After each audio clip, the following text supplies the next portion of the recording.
Esta é a linda cidade de Coquimbo, cidade onde amanhã o Flamengo vai fazer o seu quarto jogo na Libertadores da América contra a equipe do Palestino. Coquimbo está ali no nível do mar, não teremos problemas com altitude, não teremos problemas sequer com a aclimatação, uma vez que a temperatura é até bem mais amena do que a temperatura do Rio de Janeiro, casa do Mengão queridão. O Flamengo tem tudo para fazer uma grande partida amanhã e eu vou trazer detalhes deste jogo da quarta rodada da Libertadores da América para vocês. Também vou falar sobre o Oscar. Ontem, no nosso giro de notícias, eu trouxe para vocês a informação da revista Colorada de que o Flamengo estaria muito próximo de contratar o meia brasileiro de 32 anos. Mas do vídeo de giro de notícias para cá, a gente já apurou muitas outras situações e eu vou atualizar vocês sobre isso. Aliás, apurando sobre a situação do Oscar, descobrimos, por exemplo, que o Flamengo já tem um planejamento de reforços para o meio do ano que vai um pouco de encontro àquilo que Braz e Spindel pensavam na janela de início do ano, com algumas mudanças de conceitos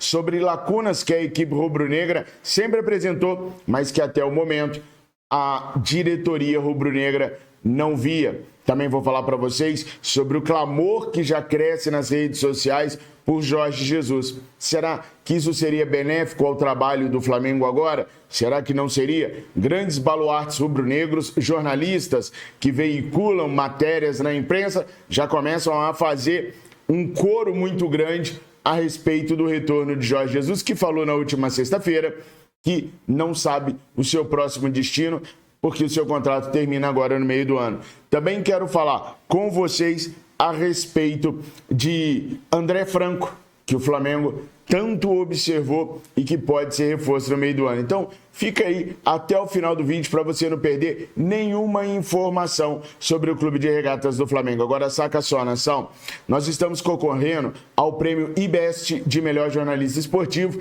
e hoje é o último dia para vocês votarem na gente e nos classificar à próxima etapa. Então, eu peço encarecidamente a todos meus amigos rubro-negros e as minhas amigas rubro-negras para que votem clicando no link que está na descrição desse vídeo o máximo de vezes possível para a gente poder se classificar em primeiro e passar a próxima etapa. Estou contando com vocês. Estou contando também com a sua inscrição aqui no Resenha Rubro-Negra, com aqueles 3 Cs maravilhosos, curtir, comentar e compartilhar. Dá essa moral para nós. Eu sou o Fabrício Lopes e você está no canal Resenha Rubro-Negra. Nação, o Flamengo chegou ontem a Coquimbo, bela cidade, como vocês viram aí na abertura do nosso vídeo, lá do Chile. As imagens que estão na telinha foram gentilmente cedidas pelo meu querido Flazoeiro, da chegada do Flamengo ao hotel, onde amanhã o Flamengo vai enfrentar a equipe do Palestino pela quarta rodada da Libertadores da América na fase de grupos. É agora que o Flamengo começa a acelerar a sua busca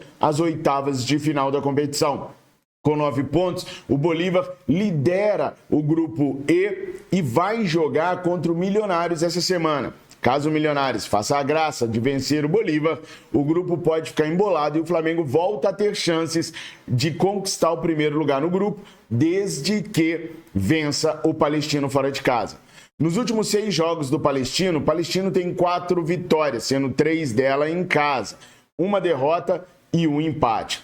O Palestino tem média de 2,2 gols por jogo dentro dos seus domínios. É uma equipe muito forte, é a 2ª colocada no campeonato chileno.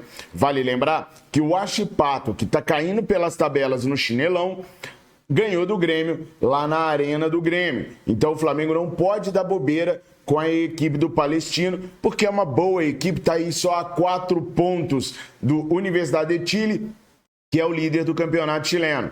O Flamengo não vai contar com a presença do seu camisa número 14, Georgian de Arrascaeta, retornou para o Rio de Janeiro após ficar este final de semana em Bragança Paulista junto com a equipe rubro-negra. Nós já havíamos adiantado para vocês que ele e Eric Pulgar não jogariam nem contra o Bragantino, nem contra o Palestino. Acontece que o Tite resolveu levar o meia rubro-negro para Bragança Paulista por alguns motivos estratégicos. O primeiro deles, para manter o Arrascaeta com o grupo, motivando os jogadores, uma vez que ele é o jogador que usou mais abraçadeira de capitão desde a chegada do Tite, junto com o Gerson. Então era importante para o Tite, estrategicamente, ter os dois capitães juntos num jogo tão importante quanto era o jogo contra o Bragantino. Segundo, para também manter o Arrascaeta concentrado na recuperação da sua lesão e mantê-lo fora do show da Madonna e da vida noturna do Rio de Janeiro, porque a gente conhece bem, o uruguaio gosta de um sacolejo, de um remeleixo. Com isso, o Flamengo conseguiu acelerar a recuperação do meia, mas ainda assim a previsão continua a mesma. A Arrascaeta só deve retornar aos gramados do meio para o final do mês de maio. E aí já vem a convocação no dia 3 de junho para a seleção uruguaia, deixando ele fora do Flamengo até o dia 11 do mês de junho e logo em seguidinha se apresentando à seleção do Uruguai para a disputa da Copa América. Esse é o itinerário do Arrascaeta, do Nicolás de la Cruz, do Eric Pulgar e de outros jogadores que são selecionáveis na equipe do Flamengo. Vale lembrar que o Campeonato Brasileiro não vai parar durante a Copa América. E nós vamos ficar sem esses jogadores por pelo menos 9 jogos. É ou não é um absurdo? Absurdo esse, inclusive, que foi tema de discussão do Marcos Braz e do Cacau Cota ontem nas redes sociais, mas que todo mundo sabia que aconteceria e nenhum dos dirigentes rubro-negros lutaram por isso. Aliás, o técnico Tite completou recentemente 7 meses à frente do Flamengo.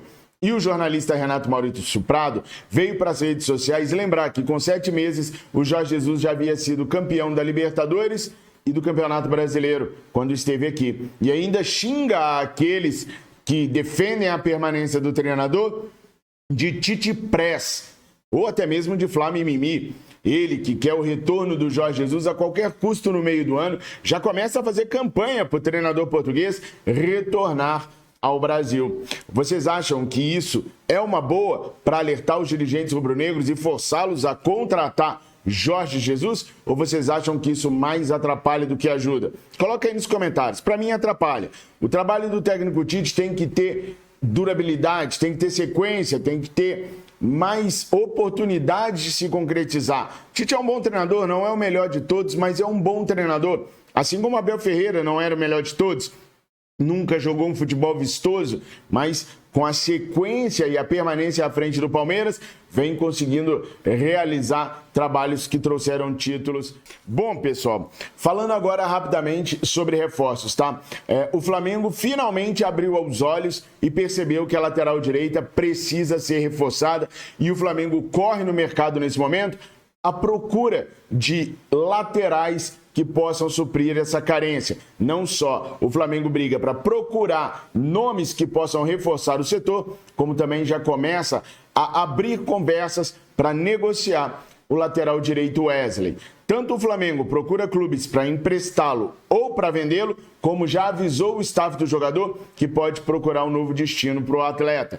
O Flamengo se arrisca a ficar sem o atleta e sem reforço, uma vez que a gente tem visto que o Flamengo não vem sendo bem sucedido nas suas tentativas de contratações no mercado da bola.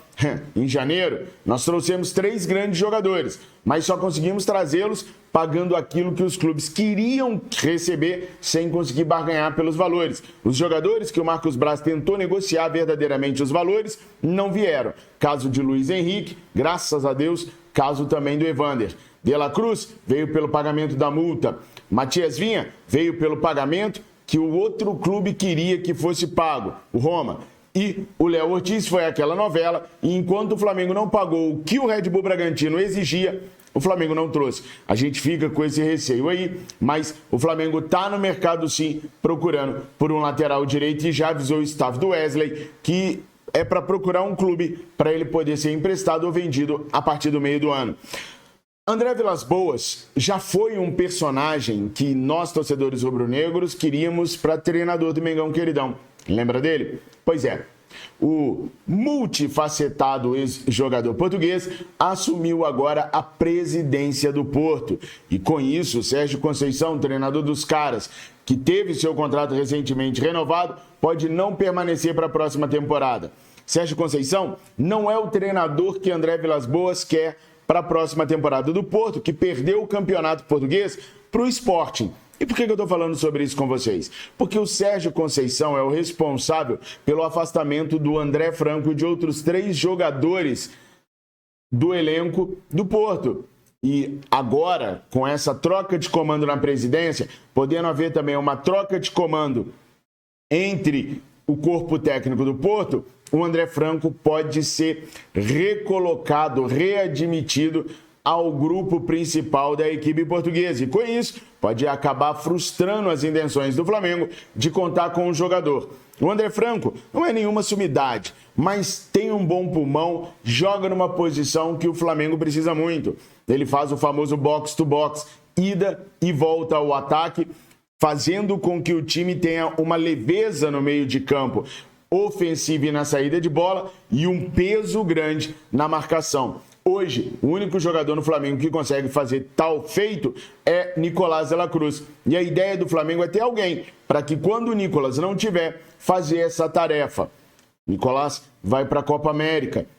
Ficaremos aí 1 mês e pouquinho sem o uruguaio. Quando lesionar e cansar, não temos ninguém para poder substituí-lo nesta função. Ainda que o Nico faça a função do Arrascaeta quando este não estiver na equipe, ninguém na equipe rubro-negra consegue fazer a função que o Nico faz de segundo homem de meio de campo. Gerson não consegue ser fiel defensivamente e é muito apagado ofensivamente. Por isso, o Flamengo está aí na procura de um jogador que faça esse box-to-box aí. E o André Franco é o principal nome rubro-negro no momento.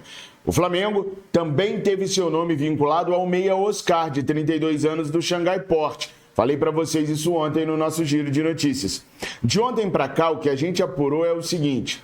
Sim, o Flamengo também está conversando com o Oscar. O Flamengo também interpelou o Oscar sobre aquilo que ele pretende fazer depois de novembro, quando seu contrato terminar com o Xangai Port. Internacional, São Paulo, Corinthians também andaram conversando com o staff do jogador, e o ponto do Flamengo nesse momento é o mesmo das outras equipes, não tem nada fechado.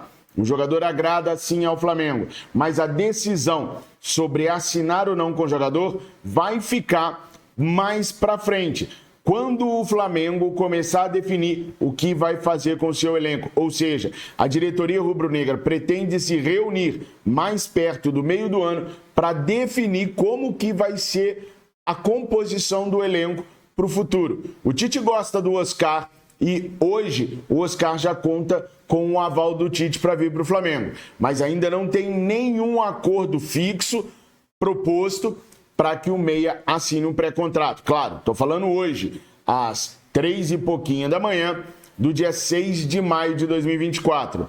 Daqui para frente, o Flamengo pode evoluir sim na contratação desse meia brasileiro tão querido pela nação rubro-negra. Seria a visão da diretoria rubro-negra o substituto ideal para as ausências de Jorginho Arrascaeta.